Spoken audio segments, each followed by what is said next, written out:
Richard Turner. Richard Turner. And looking with both eyes, I couldn't see how he did it. Richard Turner, he does things that nobody else in the world can do with cards. Nobody. I don't call myself blind because I see things in ways that other people can't see. He's in the Hall of Fame at the Magic Castle. Don't let anyone tell you there's anything you can't do.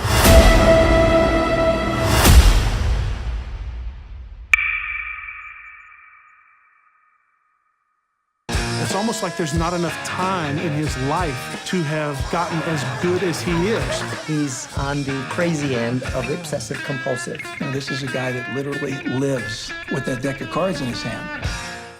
Well, Shark, here we are again. Again, going to learn about the people I grew up with in the magic business. Indeed. And can you guess what I got a list of? Magicians. And questions. Oh, no, more questions. Okay, here we go. My first question. Let's talk about some of the magicians, as you said, you hung out with in the 70s, such as Armando Lucero. Cool name, gotta be a cool guy. Armando is a very cool guy, but more than a cool guy, talented guy. Other magicians, we use shells and everything. Armando does his stuff through pure, clean, wonderful sleight of hand. He joined our theater company back in 1973, I think. Wow. And to get in the company, you had to be 18 years old. Right. He was a sneak. He said he was 18. He was actually 17. He may have been 16. No wonder you like him. He's yes, like he's a sneaker. So he managed to get in purely because of his talent. Wow. And then Donna Turner, who was the director of one of the companies, she said, Armando, you have to meet Richard Turner. He does amazing things with cards. He's kind of a gambler type because I was the gambler. That's your favorite word, yeah, gambler. And so we met and I saw some of the stuff he did and I went, wow, a whole new area. Everything I did was all related to gambling moves. Never knew anything about magic. Yeah. So for the most part.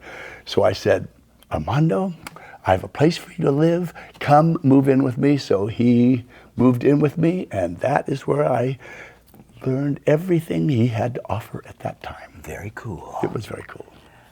The Magic Castle president is Chuck Martinez, and I believe you have known him for a while as well. I've known him about the same amount of time. Chuck Martinez is an amazing friend. We go back to when we were kids, late teenagers. His mother, Mary, sweet lady. It was his magic shop for the most part, but she was the adult. Oh, how cool. Yeah, and she would show us stuff, and I was the long-haired bum that couldn't afford anything. But yet, what about this? What about that? Yeah. How much is this? Yeah. And she tolerated me. Yeah. And all these years, I always thought Chuck was older than I was. Oh. Because he seemed so much more mature than I was. And it turns out he's a year younger than I am. Ah. And it's been fun to watch his career because he went from single magic shop, I remember that, and then all of a sudden double magic shop, and I remember going into this one and he had these Halloween masks all the way around the front, Frankenstein, Dracula, and on and on. Those probably sold like hotcakes. Oh yeah, well he ended up with a franchise that stretched across the United States into a massive organization. To this day? Well, yeah, in fact, to this day it's still there, but he sold it to a company, and I think, if I remember right, the revenues are like $600 million a year that it generates. Right, I bet, because Halloween's a big business. Yeah, but he's one of the founders of that whole idea of taking licensed brands and putting them in mass. Yeah, very smart. And it's been fun to watch his career. Now he's the president of the Magic Castle. Very cool. And just a dear friend, and I'm just privileged to call him friend, and he's just a wonderful guy. Do you think we're going to get a Richard Turner mask, a shark mask? We already have one. You're looking at it right now. That's true. Looks it's just the like real me. Mask. Yeah. Oh, wow. Yeah, see, you can't tell. Okay, here, watch. I'm going to change. Ready? Okay. What? I'll put the other one back on. I couldn't. You couldn't tell a difference? I couldn't tell a difference. That is a good mask. Yeah, very good. How about Bob Sheets? Oh, good old And Bobby. I know of Bob Sheets because I've learned the shell game from some of his DVDs. Oh yeah, and Bob does stuff beautifully, but I think his funniness, his joy, his excitement is what really makes Bob so special.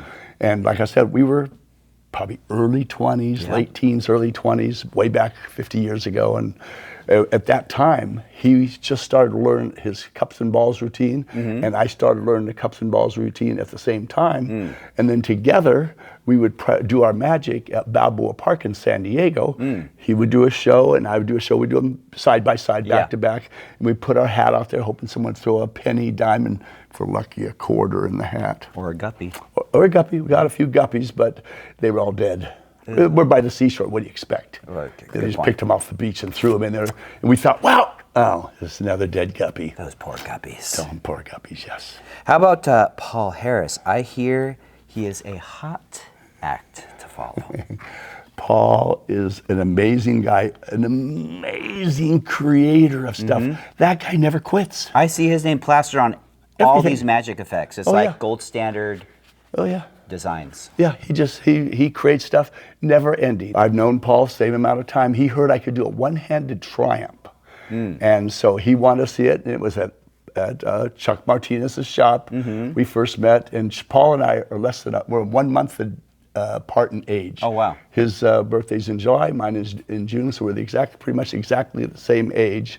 Also grew up in San Diego. And I remember going to one of his lectures at the Aerospace Museum in San Diego, and I still have today his super magic, it has, like Superman, but it says super magic on his book. And I still have that somewhere, never read it because I don't read anything, but I bought it because it came from Paul Harris. Yeah. Anyway. Gotta support. Right in the middle, almost towards the end of the lecture, all of a sudden we were all evacuated because some idiot lit the Aerospace Museum on fire. Who the heck did that? I don't know, but Lindbergh's plane, they had a replica of Lindbergh's plane, the Spirit of St. Louis, was on display there, and all that was destroyed. Wow. So my friend, my ride, his name was Joe McGreevy, we sat there as a piece of history burned to the ground. So that's why I say Paul Harris is a tough act to beat. He's a hot act to beat.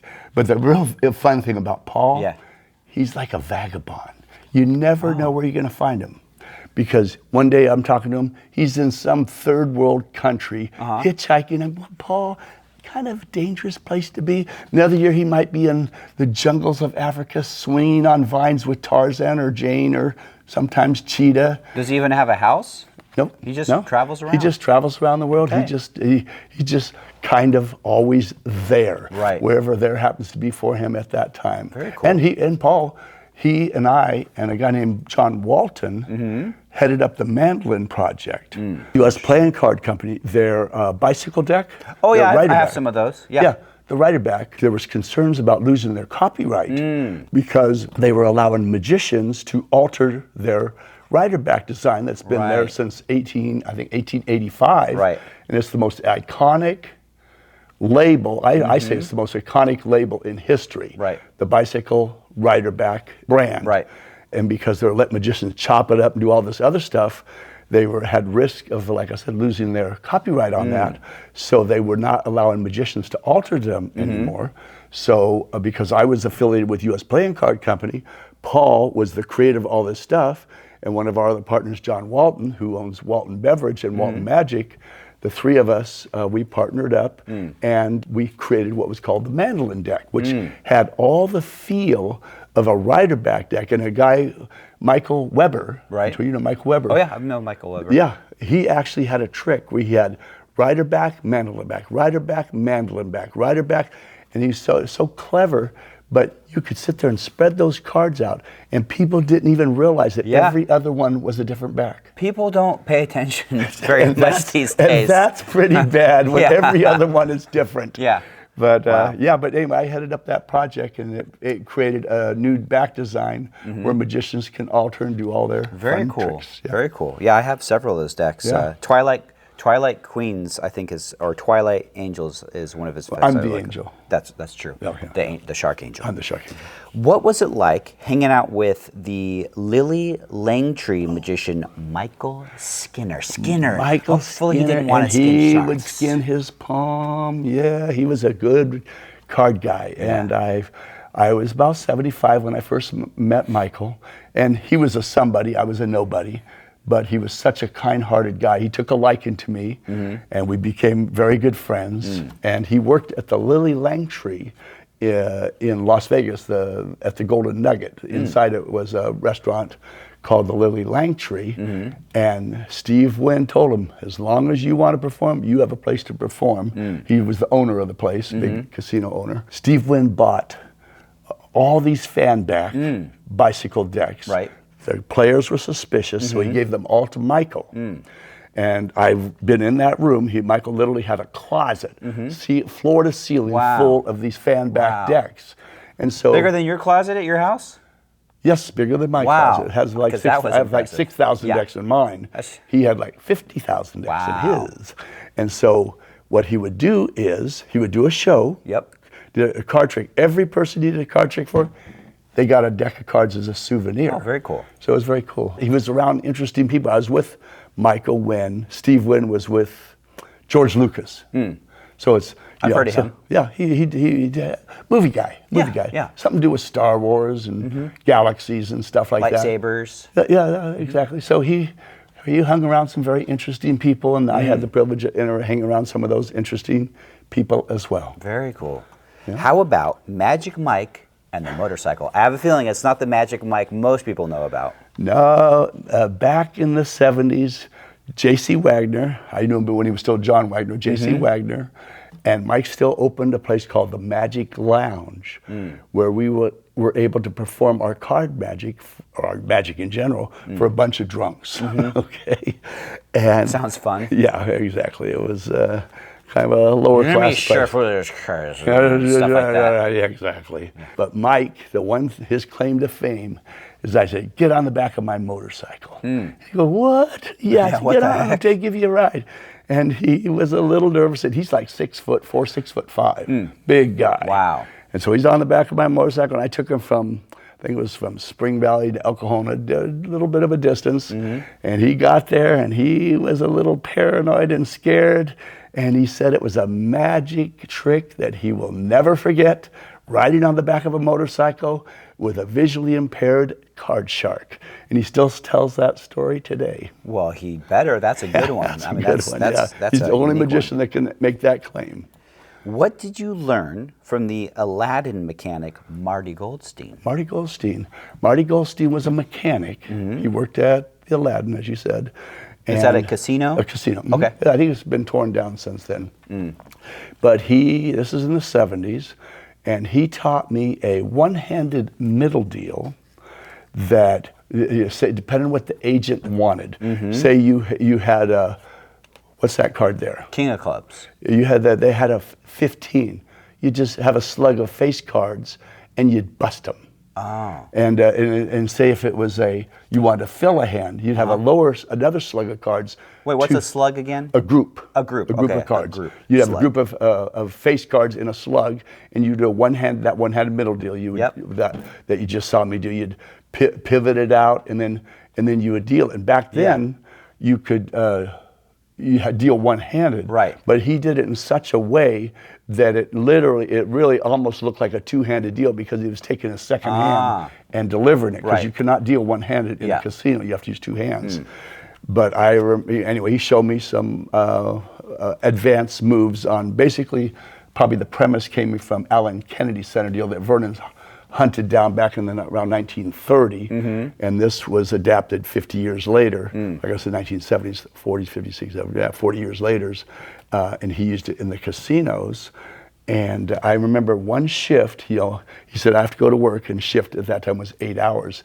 And he came back to me, and we're hanging out again, and said, well, I made them $55,000 during my shift. They should be happy. And at that time I thought, I wonder if every one of those cards came off the top. I don't think so. The way he said it, just casual and not bragging, not denying. It was just a flat statement. Well, I made them $55,000. They should be happy. And that was after all of our discussions about how he would deal a face card to bust, or to fill a hand, or a low card to fill a hand and not bust. But he wouldn't use those to rig a game, would he? Well, that's exactly what. I guess that's the point of learning it. Yeah, this is back in the days before the mob, when the mob was still in control of the casinos, and so I think he was a clever dealer. But he was a guy I knew for quite a number of years. I'm sure he's passed on now, because at that time he was probably in his 50s maybe, and of course I saw him all the way up until his 90s. Oh, wow. Wow. Marty Goldstein. Marty Goldstein. How about a comedy magician that tickles your gills? Yes. Here's the thing. Comedy magic is my favorite kind of magic. I did not know that. It is. You know why? Makes me laugh. Oh. Yeah. That's a good point. You know what my least favorite is? Magic done to music. Bores me to pieces. You know, they fool me with every single thing they do. That's a I good don't point. catch a single That's a trick. good point. But you know the good part about it is? I just sit and practice. Wait, what's worse? A comedy magic act that's not funny, or a music magic act?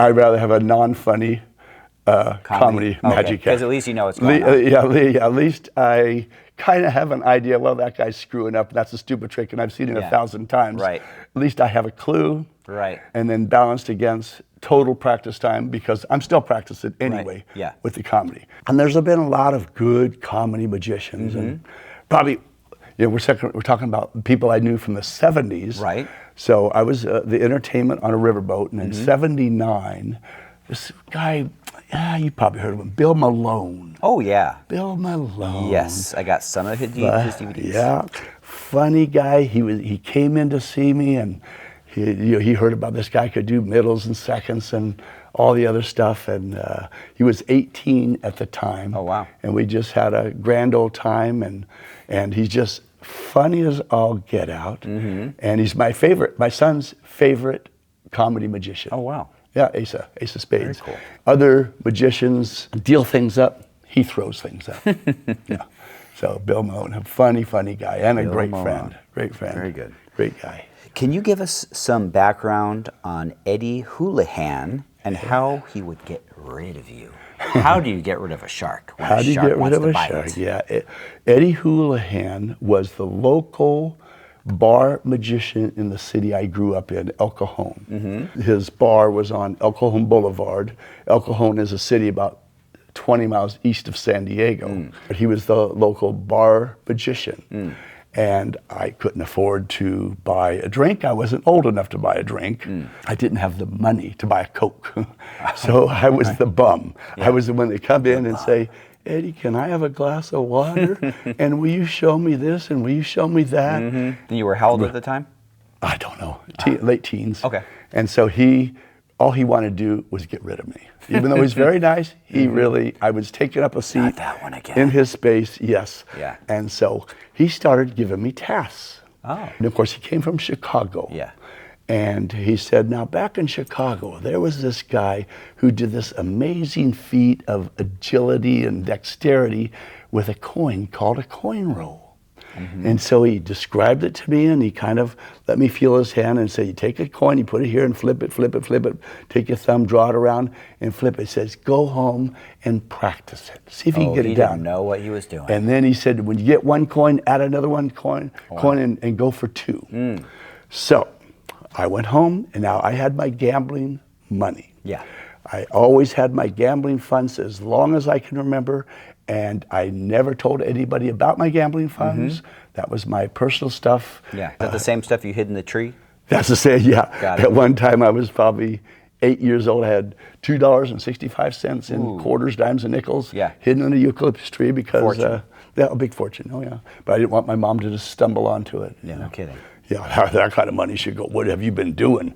Have you been gambling? Yeah. I took $40 of my gambling money, which was a lot, and I broke them into 80 half dollars. Okay, because I first started, I go drop, drop. Now this is dysfunctional. So I got 80 half dollars, and I started practicing. And what I did is first I would see which hand felt more comfortable doing it. Okay, and this came about when I was a kid. I was ambidextrous. From 5 years old to probably till 9 when I started losing my sight. I could paint and draw with both hands. Oh, wow. You know, 1 month I'd write with my right hand, the next month I would write with my left hand. In fact, I'm so ambidextrous, my brain cannot even register, even right now, which one is right and which one is left. Really? Yeah. Wow. And my teachers would tell me, you're weird, you're a freak. You freak. Yeah, right with one hand. Good job. Wow, you're using it both hands. You freak. You freak. And so very inspirational. Yeah, and so I just ignored them. Fast forward. Yeah, good for you. Yeah, and how I discovered this is I'm holding the hand of a girlfriend, okay? And I had practiced a one-handed shuffle with my, with my right hand, okay? Okay, now I'm holding the hand of a girlfriend with my right hand, and all of a sudden, I look down, hold it. This hand does not know how to do what this hand already knows how to do. And I discovered something. I discovered this hand was disabled, and so this hand drew upon the parts of the brain where that information was stored and accessed it and was able to do it. Fascinating. So what I did when I started rolling the coins and other sleights with the cards is I would kind of go like this. Coin, which hand feels more comfortable about doing it? And whatever hand felt more comfortable, I'd go the other direction. And even in the martial arts, I would always start, if I felt more comfortable with the right leg doing a side kick, I would start with my left hand leg. I always started with the opposite side first. Yeah. And there's couple advantages of that. Two, you're actually working both sides at the same time, even though you're only working one side. Because whatever's being developed on your bad side, the good side automatically grows in that same area. Right. It's kind of a strange concept, but I've proved it dozens of times over. So now I have 80 coins in front of me, $50. Yeah. And I went, I'm going to start with my left hand. I got one coin. Yeah. Got it flipping around. So then I figured out how to do two coins. And then what I would do, and this is how I teach one hand to do what the other hand already learned. And it came, like I said, from that holding that girlfriend's hand. Yeah. Is I would then take, once I got the two down, I might spend 5, 6, 7, 8 hours on one hand. Of course you would. Yes, that was just average. And then I would disable this hand, okay? Yeah. The hand that knows how to do it. You can't just put them down and then pick them up. It won't work. Right. The other hand has to be disabled. Right. It has to be put out of commission in your subconscious and conscious. So I'd literally sit on this hand where I could not have it want to jump in and help out. So I'd sit on this hand, and then you have to just relax your brain. You can't think about what you're doing. Right. I'd just pick up the coins and I would just start going like this. Wow. And within 20 to 30 minutes, the unpracticed hand would match the practiced hand that just spent 5 or 6 or 7 hours. Wow. And then what I would do, I'd go, okay, now let's go 3 coins. Now I have 3 coins over here, and I'd work 6, 7 hours getting 3 coins, and then I'd do the same thing. I'd take it, disable it, relax, and within 20, 30, 40 minutes, this hand would be equal again. And I went all the way up from rolling 0 coins. The world's record at that time was 4 coins across the knuckles of one hand. And I broke the world's record 4 times, going up to 5 coins, 6 coins, 7 coins, and I figured out how to do an 8-coin pyramid combination. And to quickly describe how that worked is I'd have 8 coins piled up here. I'd bring 1 coin and put it between the first and second finger, bring the second coin here between the thumb and the index finger. Those 2 coins would fall together between the middle finger and the third finger. Yeah. I'd bring another coin up right here and it'd flip into between the first and second. And then I have a 4th coin held between my thumb and index finger. Yeah. Now the 2, 1, and 1 would fall together in between the pinky and the ring finger. Then I would continue to build the pyramid. I'd bring another single coin up here, another 1 and 1. Those 1 and 1 fall 2 here. Then I'd bring another 1 right up here, and then I'd bring a 4th one here. Now I would have to roll these 4 kinds of coins across while these 2 and 1 and 1 simultaneously fell into the slot between the ring finger and the pinky finger. And I'd build that pyramid and continually work their way around the fingers. My brain exploded just thinking about it. And probably my biggest piece of sleight of hand, and I can't even begin to do any of this anymore, but it's on tape somewhere, Walt Disney Imagineering. We were talking about that one day. That's on one of your DVDs. Yeah, I was the entertainment a couple times for. That's where Walt Disney they design all their new games and rides and stuff. And I've been their speaker performer a number of times. And this back in '87, '88. And so I have shots of it there because the person knew that I could do this. So I kind of extemporaneously gave it a go. And it's not something you can perform. Right. It was never really in my act except for 2 and 2. Right. Because if you get nervous at all, fingers get sweaty. Yeah. Done. History. Your belly up shark. Yeah. And the funny thing is, my sister Lori would sit across from me and watch me go through these massive practice sessions over and over and over. And finally she screamed, "How can you do the same thing over and over and over again? You drive me crazy." Well, thank you very much. Thank you very much. And back to practice. Back to practice, exactly. So anyway, that was some of my methods of doing 2 things. One, having one hand teach the other. Right. I read in Genie magazine you did something Di Vernon never saw before. Yeah, it goes back to Eddie Hulahan. Another way for him to get rid of me. I'm at his place, and he goes, "All right." He wasn't very good at getting rid of you because you kept coming back. I was like a piece of dirty gum stuck to his shoe. That's right. And he just couldn't get rid of me. Yeah. And I was bubble gum. I bounced back. Yeah. This time he goes, "Richard, there was this guy in Chicago. He could actually make the coins go 2 different directions on the same hand. One coin's going forward while the other one's going backward." And I thought, "Eddie, that is so cool. How'd he do it?" He goes, "I don't know. I don't remember. Figure it out for yourself." And so I go home. I take my $50 and I start analyzing. How can I make them go one direction and the other go the other? Of course you And did. so I'd start with one going backward here. When it got here, the other one would come up and they would literally cross over.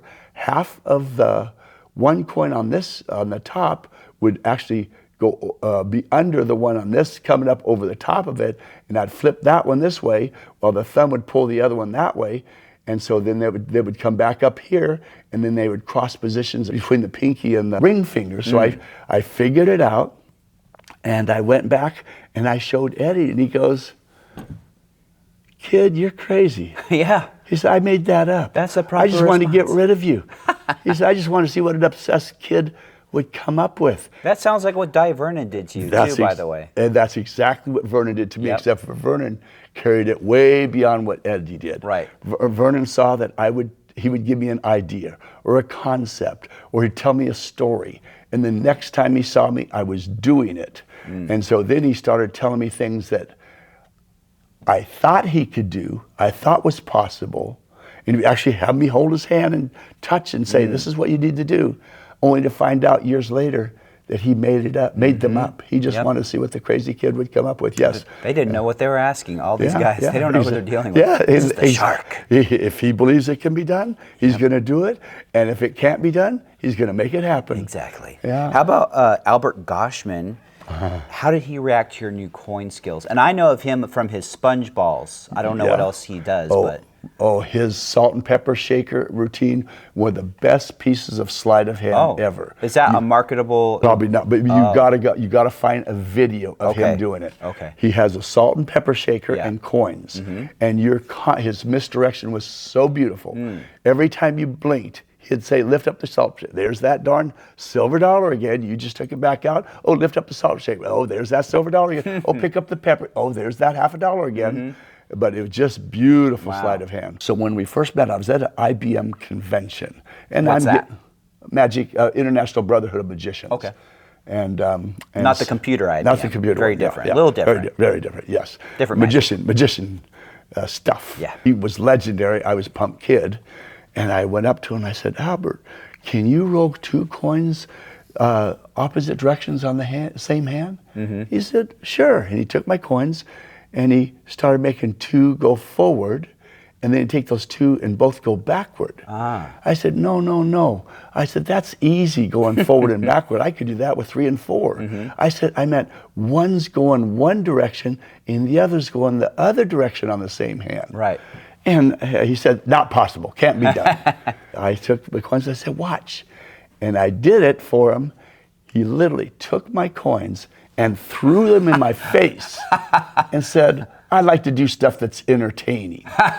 And, what a nice guy in that moment. And so I thought, what a fool I was to, and I have to say, kind of embarrass a legendary coin man because of my pride and ego and haughtiness. You know, I was stupid. But the fun part about it is, 10 years later, Albert and I became very good friends, and we would headline private shows for the rich and famous in Beverly Hills. Very cool. Wow. Yeah. Now, I hear your sister, Lori, was also the shark's guinea pig. Oh, that's right. Tell us about that. My poor sister, Lori, and my sister, Deborah, before she was killed by a drunk driver. But my sister, Lori, she'll tell you, all her life, she calls herself my guinea pig. I'd say, Lori, okay, let's play cards. Your job is to try to catch and see if you can figure out how I'm cheating you, or see if you can figure out if you can catch whatever I'm doing over and over and over. And I just absolutely drove her nuts. And that's when she would say, how can you just keep doing this over and over? Don't you have a life? Get a life. Go back to kicking your karate bag. That's funny. And leave me alone. Now, how about some of your exercises, like circling your index fingers in opposite directions? Can you talk about and show some of that? Well, I can't really do this anymore, but I'll give it a try. It's a way of teaching your hands to work independently of each other. In other words, how you do one hand shuffle with one hand and cuts with the other. I've seen you do that in your shows. Yeah, and then like the Buck brothers, like, my gosh, they, these new cardistry guys. Oh yeah, they do crazy things. Yeah, and of course, this is 40 and 50 years before all that stuff. So I was ahead of my time at the time. Now these young kids just doing amazing, beautiful stuff. But here's a simple exercise. Touch your index fingers together. Okay. With your left hand, make a circle towards you. Got it. With your right hand, make a circle away from you. Okay. One's going towards you, one's going away from you. Whoops. And what's going to happen is they're going to either both follow, they're going to both go away from you, or they're both going to lock up and go towards you. Yeah, mine are in a tailspin right now. Yeah, so one comes towards you, one goes away from you. Okay. Now reverse it. The other goes away from you, the other comes towards you. But like I said, your brain's going to lock up. He's doing it. This is what's going to happen. Look at me. They're going to go like this. They're going to follow each other. Yeah. And so you don't want them to follow each other. Right. This one's going towards you. This one's going away from you. Reverse it. That has not happened to me yet. And I do it with my feet and my hands at the same time. Wow, that's crazy. Now here I do another simple one. Got it. Make it with one hand. You make a square. Okay. The other hand a 3-pointed triangle. So it's a 4-to-3 ratio. Okay. Okay. So get your fingers up. Yep. Together, go down, across, angle up, over, down, down, over, down, over, angle, down, and it's a 3 to 4. So after 3 times around, they match each other. 1.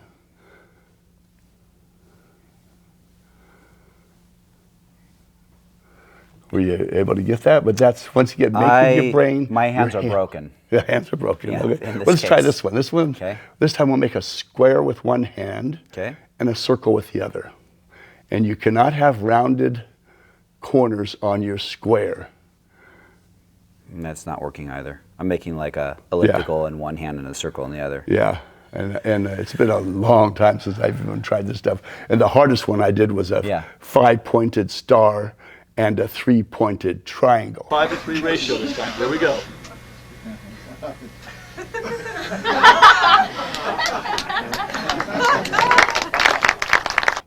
Wow. But that one is... if I could just get like a cutout of those shapes and just do a training wheel kind of thing, maybe I could build up to it. It would force my hands to do it. Yeah, just kind of just get a carve out a little star like this, have it trace, and while the other one does a little triangle. Wow. That should work, yeah. But anyway, the point of that was to get your hands to work independently of each other. So I was able to do one hand shuffle with this hand and flip cuts or back flip cuts. with the other hand, and I would use those same training techniques I showed you, how to make one hand teach the other. So I was able to just exponentially move ahead all these different things. So I could fan with both hands, shuffle, cut, and we'll try to find some clips of some I'm of a the little stuff. nauseous now from trying all that. Yeah. And then one of my fun ones, like I said, one of the hardest ones I did was rolling five silver dollars on one hand while doing a diagonal one-handed shuffle with the other hand. None of that sounds fun. Not this way. Yeah. But my hands are no longer big enough. Yeah. Because I'm shrinking. But this way, doing a one-handed shuffle. And let me see if I show. And look at the difference between. See the difference between the spread of those fingers? Yeah. I had to stretch these fingers to make them go. But now that I'm headed to 70 years old, hate to admit that, my hands are shrinking up, and it irritates me all to pieces because I tell my wife, look at me, I have little girly hands. And she says, well, I'm a girl. I say, well, I'm not. A baby shark Baby hand. sharks. And it just ticks me off that my hands are shrinking and certain things are becoming a little bit harder to deal with. And that one, doing a diagonal one-handed, longitudinal one-handed shuffle is one of them. I do a longitudinal one-handed shuffle strip out. And my friend Jay. What's a strip out? That's where it's a false shuffle. A false shuffle? A false shuffle. Like I'll do it the way that I came up with this one 40 years ago. Yep. You would do a shuffle. Right. And of course I'm not doing as clean as that. And then you strip them out, take them back out, put them on top, and nothing changed. The deck has returned to its original position. Got it. Jason England says, Richard, why don't you do your one-handed shuffle longitudinally?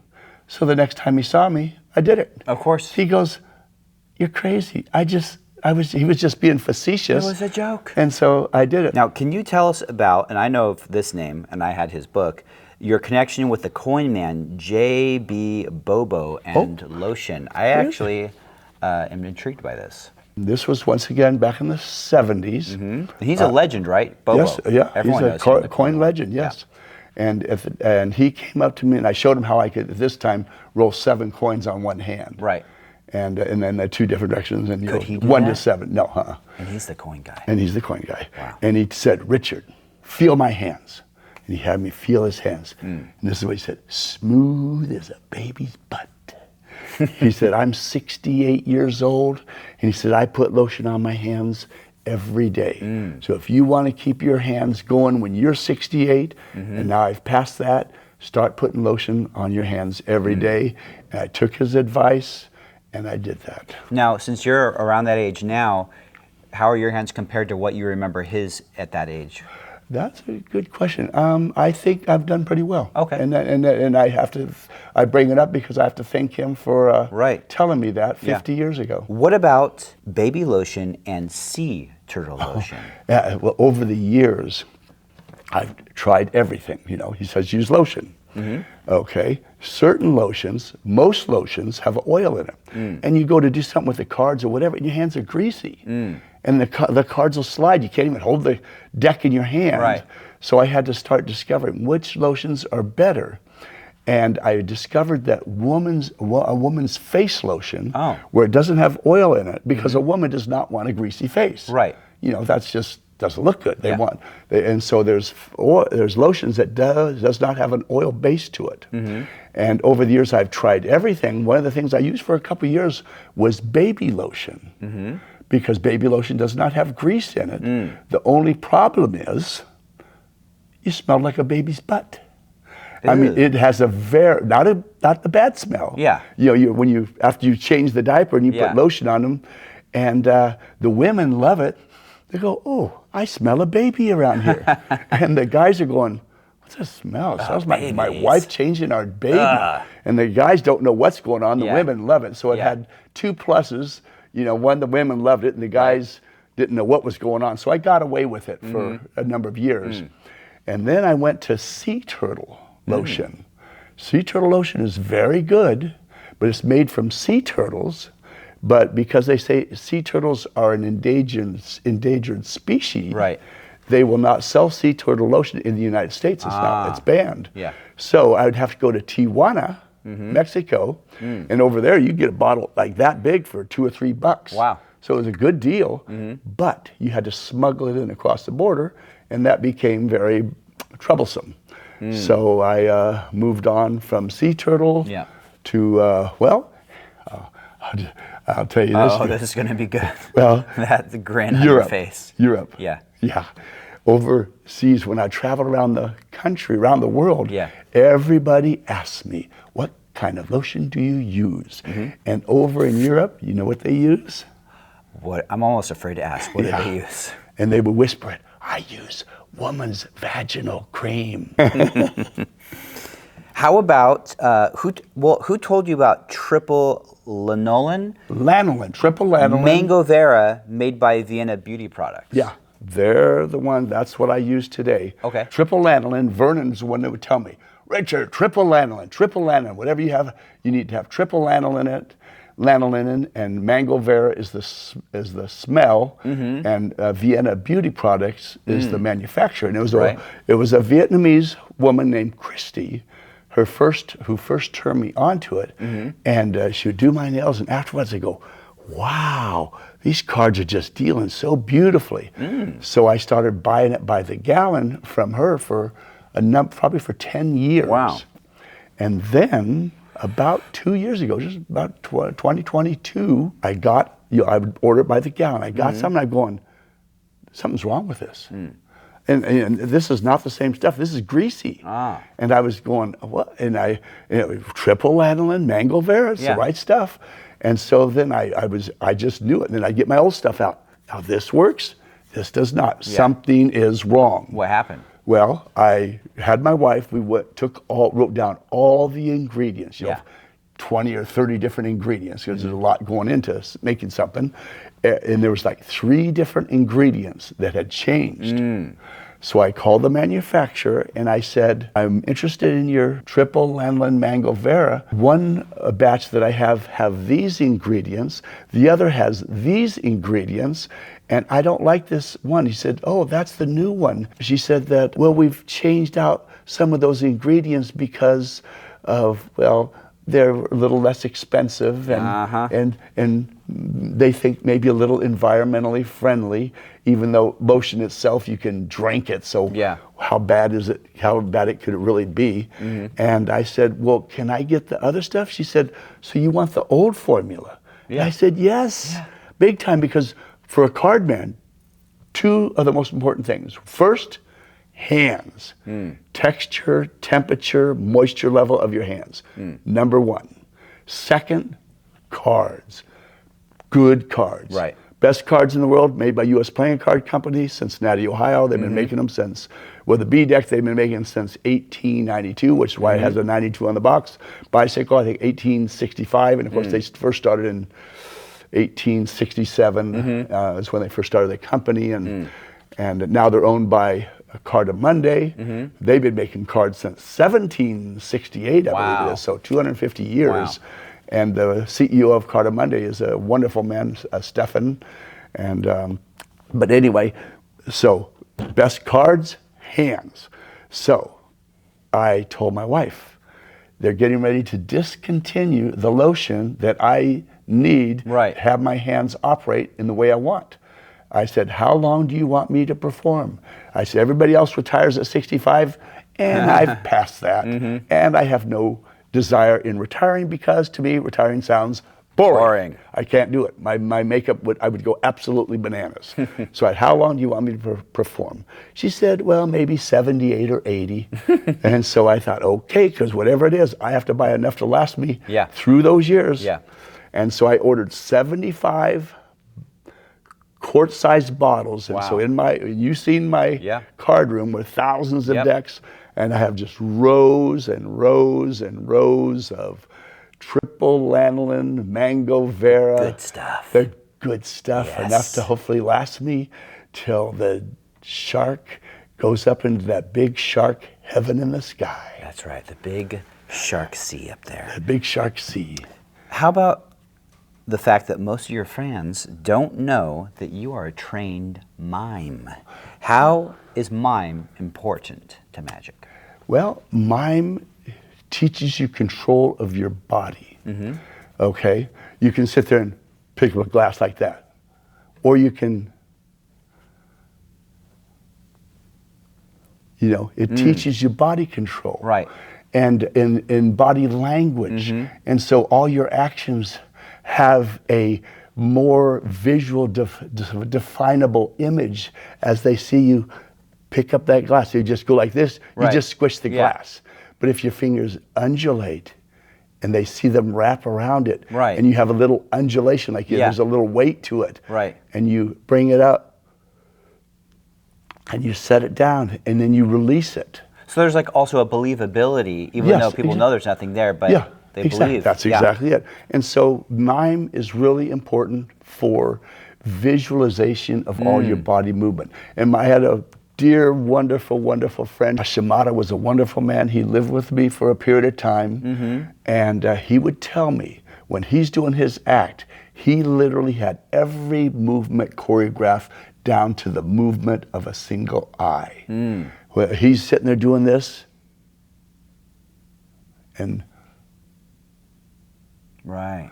all the emphasis was just on his eye.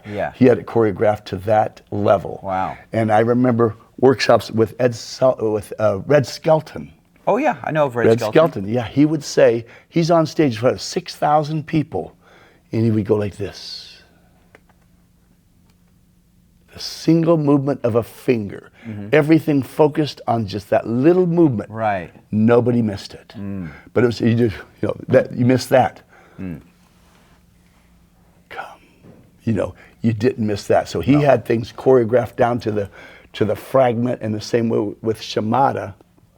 And so that's why I think mime is important. And I've had the privilege of studying with some very, very talented mimes. I spent a couple years with Don McLeod, M-C-L-E-O-D, Don McLeod. He was a student of the famous French mime Marcel Marceau. There was old commercials back in the 70s with the Samsonite gorilla commercials, where this gorilla is trying to beat up a Samsonite suitcase. Everybody thought that was a real gorilla in there. That was my friend Don McLeod inside that, acting like a gorilla. And it'd take him like 2.5 hours just to get that suit on. So I studied with him, Tom McLaughlin, Richmond Shepard. He had his own school in Hollywood, Richmond Shepard's mime school and theater. And then we'd have workshops with Dick Van Dyke. I know him. I know of him. Oh yeah, the Dick Van Dyke Show, and he's still alive. I think he's like 97 years old. He's up there. He's still kicking. He's still kicking. Still exactly. dancing. Yep. Wow. Funny guy, great body control. If you watch any of his old sitcoms, it was that physical activity, and that's not really what he was doing, but it emphasized what he was doing. It accented it. It was a nice touch to it. That physical activity. So that's why I think mime is just an important thing to add color, depth in what you're doing. And speaking of that, do you have any videos of you doing any mime routines or anything? I have a couple of them. You go to Richard Turner, my YouTube channel, Richard Turner 52, and there's one where I'm doing a magic routine with multiplying eggs out of the mouth, but the one I like, I call it Gambling Man. And I play two characters, and one is a slick gambler, and I have a table and these giant cards set up, and then this wimpy little guy, he's shaking, then I switch back to the cool gambler, and they're playing this game to a song written by an old friend, Wild Bill Vaughn, called The Gambler. And but you can watch it, and I'll put a link up to it. But that's probably one of my favorite mime routines. And it goes back 47 years ago, 40-something years ago is when I did that. So, but yeah, it's called Gambling Man, and you should be able to find it on my YouTube channel. But very good. And there you go. With that is all my questions for today. Well, you know what? I can't believe we did that. We did it. We did it? Again. Well, actually, I can totally believe we did that compared to some of the stuff you were talking about and showing with the coins and the fingers going every which way. They exploded. My brain exploded many times. Many times over. Well, who needs a brain anyway? It just gets in the way of the ears. That's true. And you know what? I'm going to hopefully have it ready for next episode. My brain will be reset. Okay. I'll get the button out if you need to push it. Perfect. Over and out. Over and out. We'll see you next time. See you next time.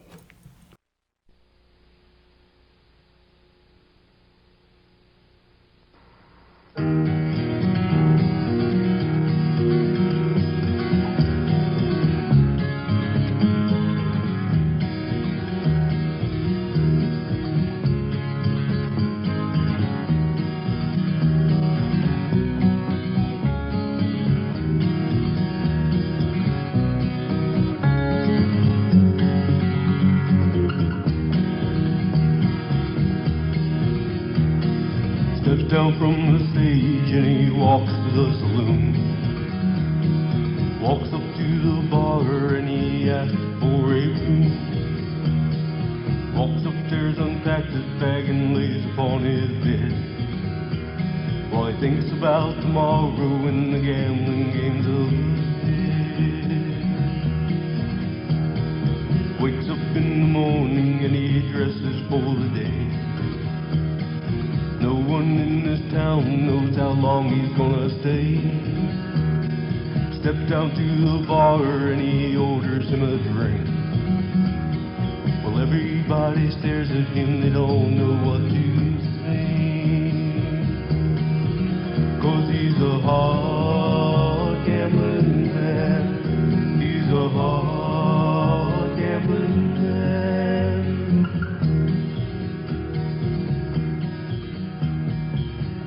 Across the room and he chooses him a table. Then he calls for any players, anybody who is able to match the skill of a gambling man. A few step inside. Plays this game with a gambling man who's gambled all his life. And he's a hard gambling man. He's a hard gambling man.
About the game that he just lost.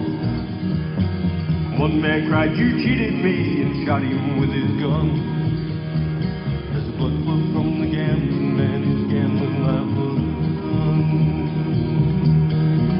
He was a hard gambling man.